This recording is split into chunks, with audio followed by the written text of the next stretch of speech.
حقیقت پلس کے معزز دوستو السلام علیکم۔ کیا سانحہ کرائسٹ چرچ کے بعد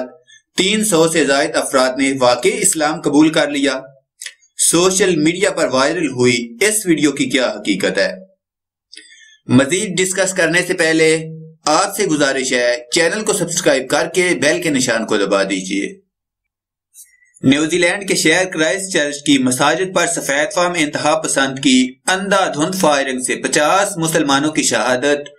اور کئی مسلمانوں کے زخمی ہونے کے واقعہ نے پوری دنیا کو دکھی کر دیا۔ اس واقعہ کے بعد جہاں ایک طرف بیرون ممالک میں بسنے والی مسلم کمیونٹی نے خود کو غیر محفوظ محسوس کرنا شروع کیا، وہیں بڑی تعداد میں غیر مسلم اور مغربی ممالک کی حکومتوں نے مسلم کمیونٹی کے ساتھ اظہار یکجہتی بھی کیا۔ حال ہی میں سوشل میڈیا پر ایک ویڈیو وائرل ہوئی جس سے متعلق کہا گیا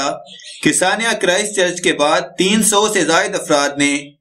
اسلام قبول کر لیا ہے، لیکن اور کہیں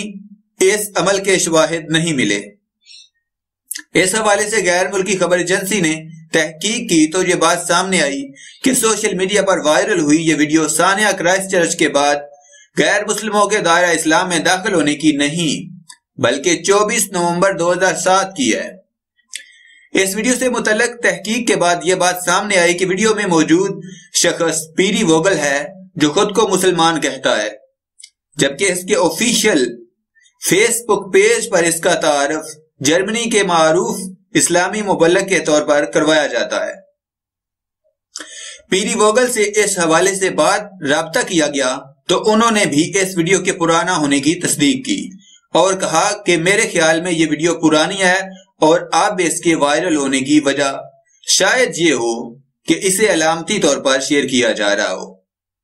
یاد رہے کہ 15 مارچ بروز جمعہ نیوزی لینڈ کی شہر کرائسٹ چرچ کی آل نور مسجد اور لن ووڈ میں واقع مسجد میں جمعہ کی نماز کے دوران سفید فام انتہا پسندوں نے حملہ کیا، جس کے نتیجے میں 50 افراد شہید اور متعدد افراد زخمی ہوئے تھے۔